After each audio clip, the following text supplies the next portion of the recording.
네, 월스트리트 모닝 브리핑 함께하고 있습니다. 많은 분들이 또 우리 장 부사장님을 위로해 주시고 또 응원해 주시고 격려해 음. 주셔가지고 음. 요 에너지를 싹 이제 받으셔서 한 달 동안 충전 잘 하고 오시길 바라겠고요. 자, 이번에는 지금 미국 어. 현재 또 가 예. 계시는 분을 만나보도록 하겠습니다. 연세대학교 국제학대학원의 이남우 교수님 연결해 보도록 할게요. 교수님 안녕하세요. 안녕하십니까? 네, 안녕하세요. 네, 음. 샌프란시스코에 계시는 거 맞죠? 네, 이제 저희 방학을 해서요. 네네. 저 한 달 정도 일정으로 좀 실리콘밸리에 와 있고, 지금 샌프란시스코 시내 근처에 어디 이제 에어비앤비에 네네. 있습니다.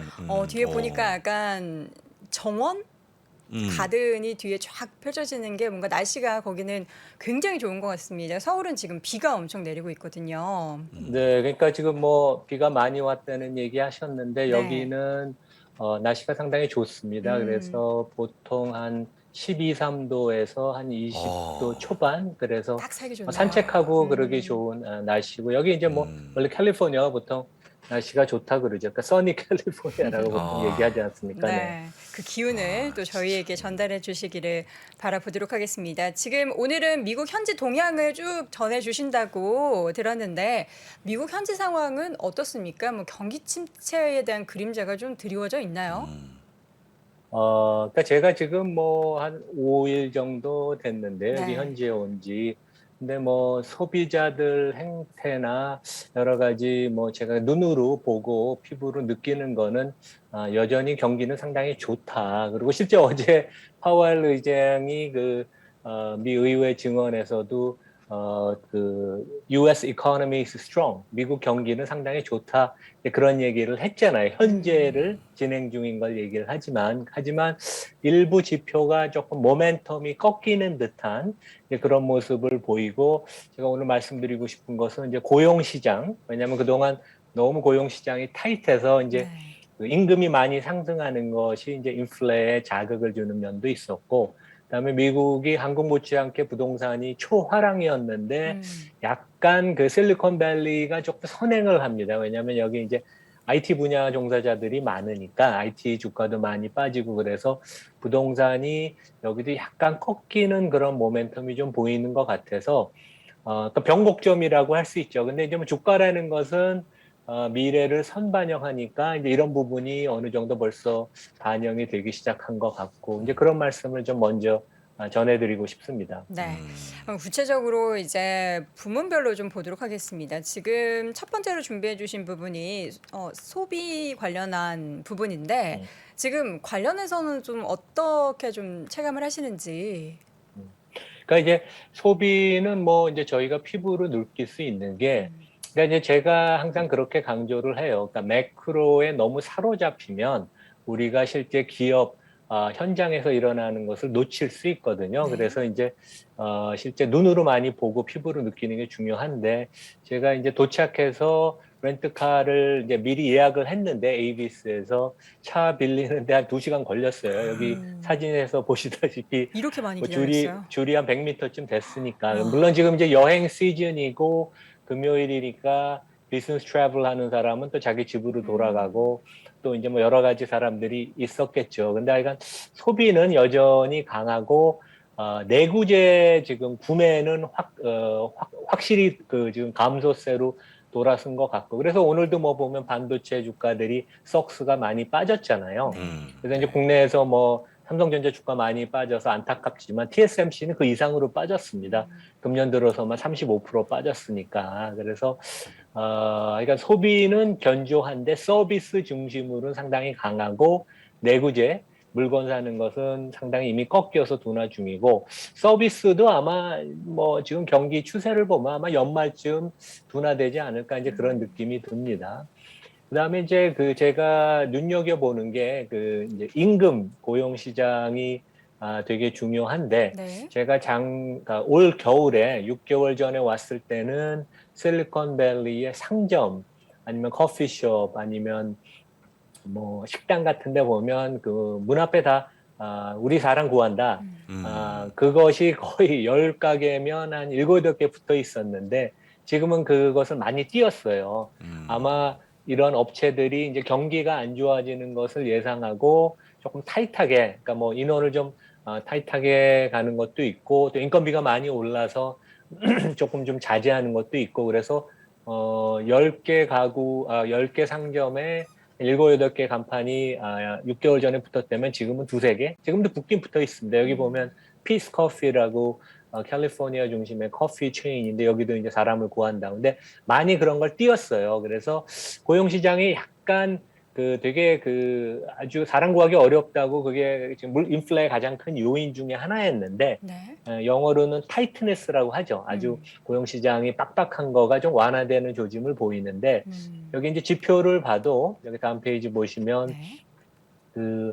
여전히 구직자 한 명의 일자리가 두 개는 지금 제공이 됩니다. 그러니까 여전히 사람을 많이 찾는 기업이 많은 건 사실인데 그 모멘텀은 꺾이는 것 같아요. 그래서 최근에 보면 이제 IT 업종들이 해고를 최근에 시작한 얘기 우리 많이 다뤘잖아요. 네. 그다음에 이제 신규 채용도 이제 동결을 하고 그리고 이제 구인 광고가 3월 달만 해도 1,190만 개가 떴었는데 지금은 4월 달, 그 다음 달에는 1,140만 개. 아마 5월, 6월 데이터가 나오면 이게 더 내려갈 것 같아요. 그래서 아무래도 지금 이제 시간당 임금이 민간 부분이 한 5, 6%좀 증가하고 있는 게 이제 모멘텀이 내려오는 것 같고 네. 특히 지금 좀 빡빡했다고 하는 leisure and hospitality. 그러니까 이제 여행 숙박 부문이죠. 네. 여기가 한 12, 3% 작년 대비 인건비가 올라갔던 게 완연히 꺾였거든요. 그래서 이제 많은 부분에 있어서 고용 시장이 조금 완화가 되면 인플레에 조금 도움이 되지 않을까. 이제 그런 뭐 어떻게 보면 이제 전반적인 매크로 그림을 놓고 볼 때는 뭐 긍정적인 뉴스입니다. 네. 지금 이제 고용과 소비단의 움직임들을 쭉 봐주셨고 앞서서 잠깐 언급하셨던 그 미국의 집값이 지금 실리콘밸리를 중심으로 해서 좀 뭔가 움직임이 나타나고 있는지 궁금해요. 이제 미국은 부동산 시장이 지역별로 세그멘트화돼서 네. 지역마다 이제 매매하는 행태가 틀린데 제가 이제 실리콘밸리를 말씀을 드리면 여기는 되게 로컬 중심의 마켓이에요. 그래서 보통 집을 팔고자 하면 로컬 부동산 업체를 구해서 이제 거기를 고용해서 한 2주 정도 집을 보여줍니다. 그래서 이제 길거리를 걸어 다니다 보면 여기 오픈하우스라는 것이 많이 길 모서리에 떠 있거든요. 네. 그러니까 이거 보고서 사람들이 이제 집 보러 가고 2주 후에 입찰을 받아서 뭐 비딩이 한 20개 들어오고 그랬거든요. 그러니까 집 하나 내놓으면 20명이 입찰을 붙어서 예정가보다 1, 20% 높은 가격에 팔리고 그랬는데 지금 20명씩 비딩을 하던 게 지금은 두세 명 아니면 심지어는 예정가보다 낮은 가격에 일부 고가 부동산은 팔리기 시작해서 미국 전역으로 지금 꺾이지는 않았는데 실리콘밸리는 조금 고가 여기가 어떻게 보면 이제 뭐 고임의 소프트웨어 인력이 많기 때문에 집값이 비싸고 아마 이제 IT 경기가 지금 이제 꺾어지니까 좀 다른 데보다 선행적인 그런 역할을 하는 것 같은데 부동산이 약간 꺾이는 듯한 모습을 보이는데 네. 가장 큰 문제는 지금 이제 미국 기준금리, 시장금리도 올라가지만 이제 모기지 금리, 미국은 보통 중산층이 뭐 이제 결혼해서 몇 년 후에 자기 돈 한 20% 내고 한 80%를 빌리잖아요. 근데 네. 지금 미국의 집값이 지난 몇 년 동안 한 매년 한 1, 20%씩 계속 올랐다고 그래도 지난달에 사상 최고치를 갱신했는데 40만 달러가 처음 넘었어요. 5억 5천만 원. 근데 이제 문제는 미국은 무조건 원리금을 균등 상환하게 법이 아니라 은행이 당연히 그렇게 그거를 강제화합니다. 그래서 이제 자기가 버는 돈에서 세금 내고 그다음에 HOA라는 관리비 이런 거 내고 얼만큼 내가 상환을 부담할 수 있는지 그걸 은행이 다 계산을 해줘요. 네. 한국도 제 생각에 부동산이 너무 많이 오른 게 원리금 상환을 한국은 강제화 안 시키잖아요. 그래서 자기 능력보다 과도한 부동산을 샀던 그런 면도 있는데 미국은 그게 약간 원칙입니다. 그래서 1년 전만 해도 집값도 낮았을 뿐더러 모기지 금리가 3% 초반대여서 한 가구당 미국의 평균 가구당 한 1,200달러 원리금 플러스 이자 상환 부담이 있었는데 지금 이제 집값은 올라갔고 모기지 금리가 어제 오늘 보면 월스트리트저널 일면 기사가 5.8%를 찍었다고 나왔는데 지금 거의 원리금하고 이자 상환 부담이 2,000달러를 올라갔어요. 그러니까 뭐 어마어마하게 지금 많이 올라간 거죠. 그래서 집값도 올라가서 그거 자체도 부담인데다가 은행에서 이렇게 그 금리가 오르니까 대출 그 한도를 자기네가 계산을 해서 딱 정해주거든요. 네. 그래서 이 원리금 상환 부담, 이자 상환 부담이 늘어나서 한 50% 이상, 60% 가까이 1년 사이에 올라가서 그 매수 여력이 지금 확연하게 떨어졌습니다. 그래서 다음 페이지를 보시면 기존 주택 매매 건수가 지금 4개월 연속 그 하락했고 국내도 보면 최근에 보면 집값도 약간 꺾이는 것 같고 네. 매매 건수도 좀 내려가잖아요. 그래서 미국도 이런 모습을 보이고 신규 주택 그 매매도 좀 떨어진다. 그래서 이제 일부 얘기는 부동산 시장이 뭐 이미 꺾였다 아니면 6개월 후에 꺾인다. 그러니까 시차의 차이는 있지만 이제 꺾이고 있다는 것에 대해서는 다 동의를 하는 것 같은데 이게 과연 그 시스템의 리스크로 작용을 하느냐. 왜냐하면 2008년에 금융위기라는 게 결국 그 미국 모기지의 과도한 레버리지였는데 지금은 전혀 시스템의 리스크는 없다. 그리고 오늘도 미 연준이 은행의 재무 건전성 발표했잖아요. 그래서 아주 건전하다 그래서 오히려 뭐 배당 자사주 소각을 많이 할 텐데 그래서 지금 과도한 주택 가격의 버블은 조금 꺼질 가능성이 있고 그런 부분이 그동안 미국 소비를 부의 효과, 집값 오르고 그러면서 이제 사람들이 좀 그걸 갖고 심리적인 위안 아니면 자신감을 갖고 소비를 했던 거가 조금 꺾이긴 하지만 시스템적인 리스크는 없다. 근데 재미있는 것은 어제 그 KB홈이라는 한국으로 치면 뭐 GS건설이나 이런 그 대표적인 주택업체가 좀 좋은 실적을 발표를 했는데 여기는 한 50만 달러 주택을 지어서 분양하는 데인데 여기 주가가 많이 빠져서 지금 퍼가 2배, 3배밖에 안 돼요. 여기보다 조금 큰데 레나라는 데는 4배. 그러니까 시장은 상당히 앞으로 주택 그 디벨로퍼들의 비즈니스가 안 좋을 것을 반영을 하거든요. 퍼가 2배, 3배라는 건 그만큼 리스크를 지금 반영을 하니까. 그래서 주택 경기도 하여간 꺾이고 있다.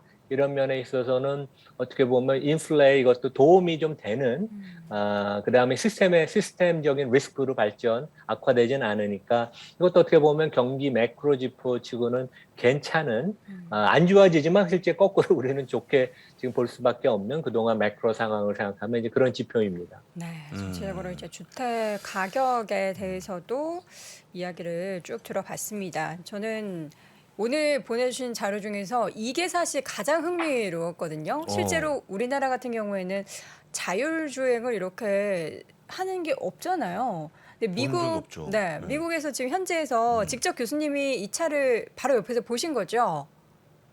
그러니까 저도 깜짝 놀란 게 이제 네. 샌프란시스코는 자율주행차가 되게 많이 다녀요. 그래서 구글의 웨이모는 뭐 한 5분, 10분마다 보고요. 길거리에서 워낙 많이 보는데 이제 사람이 타고 있어요. 운전석에 있고 이제 비상시에 핸들을 잡는 그런 상황이니까. 그리고 GM의 크루스 전기차도 한 30분마다 많이 봐서 뭐 그거는 그렇게 놀라운 게 아닌데 제가 그저께 밤에 시차 때문에 이제 저희 와이프랑 산책을 하다가 그 사거리에 이제 차가 와서 저희가 이제 멈춰 섰는데 차 안을 보니까 여기 사진에서 보시다시피 아무 사람이 없는 거예요. 그러니까요. 진짜 운전석도 없고 뒷좌석도 없고. 조수석도 없고 뒷좌석도 없는 거예요. 그래서 다음 페이지 보시면 제가 이제 사진을 찍으려고 여기 이제 그 다가가니까 차가 출발을 하려고 제가 이제 앞을 갈아먹은 게 아니라 옆에서 사진을 찍으니까 이게 네. 센서가 저를 계속 감지해서 차가 떠날래다가 쓰고 떠날래다가 쓰고 그러니까 이게 그 대단하죠. 왜냐하면 자율주행이 지금 뭐 레벨이 5단계인데 운전자가 타고 있는 자율주행은 뭐 국내에서도 현대차도 이미 하고 여러 가지 많이 진행이 되지만 샌프란시스코 같이 이 대도시에 여기는 길이 되게 복잡해요. 어린이도 많고 사람도 많고 길이 꾸불꾸불한데 여기서 완전 사람이 없는 차가 다닌다는 거는 상당히 진짜 아주 독특한 경험이었고 네. 그래서 이제 제가 좀 찾아봤어요. 그래서 그 지금 샌프란시스코가 면적은 큰 면적은 아닌데 여기에 한 70% 지역, 제가 있는 지역은 북서쪽에 그 퍼시픽 하이트라는 이제 주택가인데 여기랑 약간 동쪽 중심으로 한 70%의 밤에 지금 GM 크루스가 그 운행 100% 무인 자동차가 운행 중이고 6월 2일 날 캘리포니아 주정부의 승인을 받아서 좀 이따가 요금을 받는 유료 로보택시를 밤에만 운행을 한다고 그럽니다. 밤 10시부터 새벽 5시인가 6시까지요. 근데 이제 그 물론 이제 구글의 웨이모가 그 자율주행은 많이 앞서 있고 테슬라는 또 자기 독특한 방식으로 많이 지금 많이 진행을 되어 와 있는데 전통 업체 치고는 GM이 잘하고 있고 여기가 이제 크루스라는 회사 자율주행 그 법인을 60% 지분을 갖고 있다가 연초에 소프트뱅크가 그 나머지 지분을 갖고 있었나 봐요. 그래서 20%를 추가 21억 달러 주고 매수를 해서 지금 80% 지분을 갖고 있습니다. 그래서 실제 20% 지분을 21억 달러에 샀으니까 이제 크루스라는 회사의 기업 가치가 한 100억 달러, 한 13조 원쯤 되는 거죠. 근데 구글 웨이모 같은 게 한 3년 전만 해도 300조만 그렇게 그 밸류가 됐는데 이제 그 IT 버블이 꺼지면서 이런데 이제 가치가 떨어졌는데 우리가 이제 이런 것들 많이 잊고 있었는데 상당히 많이 지금 진행이 되고 있고 유료 로봇 택시가 이제 아마 몇 주 안에 되는 것 같아요. 그래서 제가 웹사이트 들어가서 이제 신청을 하려고 그러니까 네. 잘 안 되더라고요, 아직은. 그래서 뭐 여기 다음 페이지 그림을 보시면 네. 이제 그 샌프란시스코에서도 조만간 아마 여름부터 유료 택시를 일부 지역에서 한다. 그래서 실제 웨이모, 구글의 웨이모 같은 데는 아리조나의 아주 작은 도시에서 이미 유료 택시를 했지만 GM이 이제 강조하는 거는 샌프란시스코 같은 대도시 아주 복잡하고 사람이 많은 데서 우리는 한다. 이제 그런 점을 강조를 했고 그다음에 이제 작년에 그 GM 인베스터 데이에 이런 얘기를 그 크루즈 자회사 CEO가 했어요. 그래서 네. 우리가 이제 모든 계획이 잘 되면 이 라이드 헤일링이라고 하죠. 지금 이제 우버 같은 데가 하는 이런 거의 비즈니스가 앞으로 8년 동안 65조 원의 매출을 기대를 하겠다. 그래서 상당히 이런 부분을 회사는 많이 기대하고 강조하는데 최근에 이제 미래 성장에 대한 그 가치에 별로 밸류를 별로 안 두잖아요. 그래서 이제 이런 점이 많이 간과가 됐는데 생각보다는 많이 앞서 와 있다. 그리고 GM 주가도 보면 금년에 46% 빠졌어요. 네. 그래서 뭐 퍼가 지금 한 4.5배? 그러니까 뭐 많이 빠졌습니다. 독일 자동차들도 퍼가 한 4배 정도고. 그래서 이제 관련돼서 모건 스탠리의 꽤 이제 그 지명도가 높은 자동차 애널리스트가 아담 요나스라고 해요. 여기 뭐 네. CNBC 같은 데도 많이 나오는데 이분 얘기가 저도 100% 공감하는데 자동차 같이 시클리컬한 종목은 경기가 좋을 때 사는 게 아니라 경기가 침체돼서 기업 이익이 하향 조정되고 모든 게 최악일 때 이럴 때 주식을 사야 된다. 물론 이제 심리적으로 인간이 그런 건 어렵지만 그래서 다음 페이지 그림을 보시면 이제 그림을 제가 보여드리는데 제 책에서 이제 썼던 그 그림인데 실제 그 시클컬 자동차나 뭐 이런 반도체 같은 주식은 퍼가 높을 때 사서 퍼가 높다는 건 어떤 의미냐면 분모가 작다는 얘기죠. 그러니까 기업이 이익이 안 나거나 경기가 안 좋아서 적자일 때, 그러니까 적자일 때는 분모가 숫자가 마이너스니까 퍼를 계산할 수 없고 오히려 경기가 피크 바로 전에 퍼가 낮을 때, 왜냐하면 왜 퍼가 낮냐면 분모가 이익이 폭증을 하니까 그 경기가 좋아질 때는 이제 이런 식의 트레이딩을 해야 돼서 지금 당장 뭐 지금은 아니지만 하여간 뭐 6개월, 12개월 사이에 경기가 최악의 경기 리세션을 반영하는 그런 주가가 오면 GM 같은 데는 기존 비즈니스도 영업이익률이 한 9% 나거든요. 그리고 이런 전기차 자율주행의 업사이드도 있으니까 뭐 상당히 뭐 한번 관심을 가져볼 만한 것 같습니다. 네.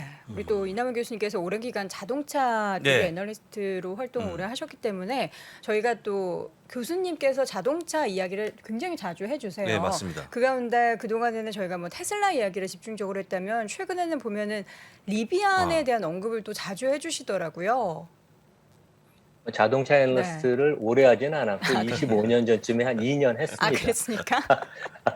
근데 이제 자동차 산업이 전 세계에서 제일 큰 산업 아니에요. 반도체 네. 산업이 한 5배쯤 되니까. 그래서 이제 IT의 강기업들이 다 여기로 몰려오는데, 제가 이 자율주행차를 보기 전에 지난주 토요일인가 그 길거리에서 우연히 리비안을 봤어요. 왜냐하면 사진으로 많이 봤지만 미국에도 이게 쇼룸이 없는데 이 차를 보고 너무 디자인이 좋고 그다음에 그 볼륨감이 있더라고요. 그래서 포드가 픽업 트럭을 잘 만드는데 F 시리즈 그런 느낌이지만 훨씬 좀 럭셔리한 그런 모델이어서 이게 리비안이 상당히 성공할 수 있겠구나. 그리고 월가에서는 뭐 당연히 테슬라의 대항마로 리비안하고 루시드가 살아남고 성공할 것이라고 보죠. 근데 이제 주가는 너무 밸류에이션 문제 때문에 그동안 뭐 한 8, 90% 정도 고점 대비 빠졌는데 요 정도 자동차가 옵션 붙이면 8만 5천 달러니까 루시드는 제가 겨울에 봤던 모델이 14만 달러에서 시작해서 그때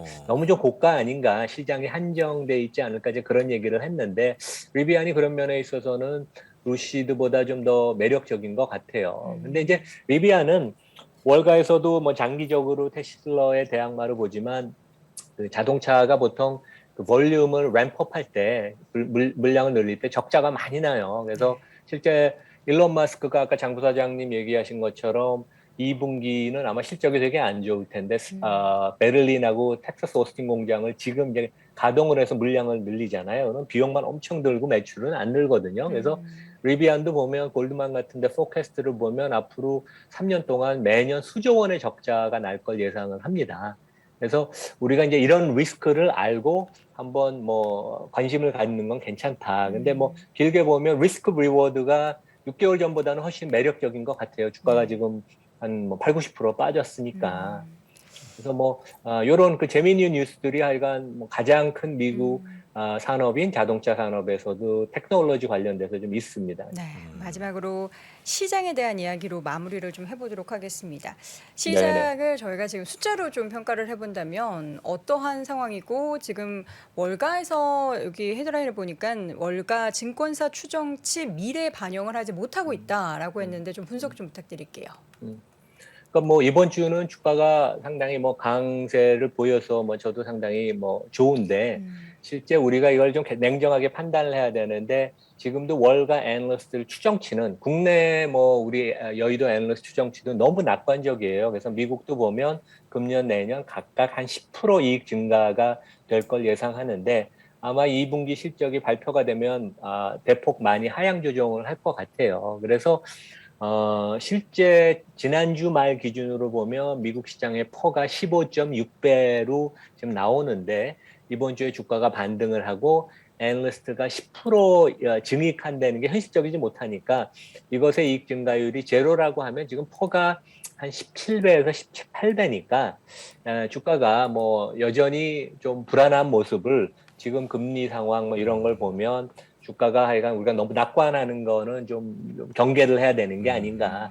상당히 좀 뭐 경계를 하고 조심스럽게 봐야 된다는 그런 국면 같습니다. 네, 지금 시장이 주간 단위로는 반등을 조금 보이기는 했지만 여전히 우리가 낙관할 수는 네. 없는 그런 상황이다라는 부분을 함께 확인해 봤습니다. 미국 현지에서도 그 이나무 교수님 개인 유튜브 채널을 보니까 콘텐츠가 계속 올라오고 있더라고요. 그래서 이제 제가 말씀드리고 싶은 게 이제 오늘 그 미래 자동차 이런 얘기를 했는데 그 모빌리티 관련돼서 한국에서 애플, 구글에 대항하는 그런 아주 유력한 그 스타트업 회사가 있어요. 드림 에이스라고 여기가 그 미래 자동차 모빌리티의 브레인 되는 역할을 독일의 컨티넨탈, 세계에서 가장 큰 자동차 부품 회사죠. 국내 현대, 미국 업체들하고 지금 만들어서 지금 애플, 구글이 다 먹으려는 이 시장에 대항을 하는 그런 거를 해서 이제 그런 거를 우리가 좀 알아두는 게 네. 자동차나 IT 산업이 되게 중요한 것 같아요. 그래서 이 영상이 며칠 전에 올라가서 한번 보면 네. 되게 우리 공부가 좀 될 것 같네요. 네. 네, 자동차 산업과 또 이러한 또 미래 자동차 쪽에 관심 많으신 분들 이 부분 참고해 보시면 좋을 것 같습니다. 자, 샌프란시스코 현지에서 이나무 교수와 함께했습니다. 교수님 고맙습니다. 고맙습니다. 네, 감사합니다.